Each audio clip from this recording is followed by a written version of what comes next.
बिस्मिल्लाहिर्रहमानिर्रहीम। अल्लाहुम्मा सल्ली अला मुहम्मदिन व अला आलि मुहम्मदिन व बारिक वसल्लिम। जी नाज़रीन कराम, अस्सलामु अलैकुम व रहमतुल्लाहि व बरकातुहू। उम्मीद करता हूँ आप तमाम अहबाब खैरियत से होंगे। आज आपके साथ वो मसला शेयर करने लगे हैं कि जिसको अमूमन आपने भी नोट किया होगा और हम भी उसको देखते रहते हैं। मसला ये है कि औरतों और मर्दों का जूड़ा बनाकर नमाज अदा करना कैसा। अक्सर लोग, औरतें जैसे हैं या मर्द हैं, वो अपने उनके लंबे बाल होते हैं तो लंबे बालों का वो जूड़ा बना लेते हैं। और मर्दों में भी ये देखा गया है कि उन्होंने शौकिया तौर पर बड़े बड़े बाल रखे होते हैं और उनका जूड़ा बना लेते हैं। तो इस हालत में नमाज अदा करना, शरीयत का इसके बारे में क्या हुक्म है।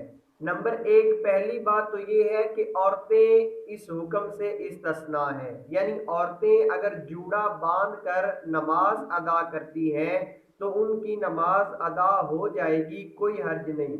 उसकी वजह यह है कि औरत की ये फितरत है कि उसके बाल जो है वो लंबे होते हैं, और ये औरतों की अलामत भी है कि उसके बाल लंबे होते हैं। नंबर दो, बात ये करते हैं कि मर्दों का जूड़ा बांध कर या जूड़ा बनाकर नमाज अदा करना कैसा। सबसे पहले तो आप ये सुनिए कि मर्दों को औरतों की मुशाबत इख्तियार करना ये जायज़ नहीं है, शरीयत ने इसको मना किया है।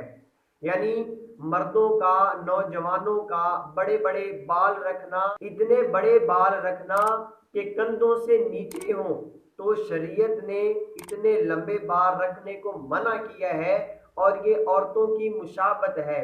हाँ, मर्द जुल्फे जो है वो अपने कंधों के बराबर तक रख सकता है, लेकिन कंधों से नीचे लंबे बाल वो नहीं रख सकता।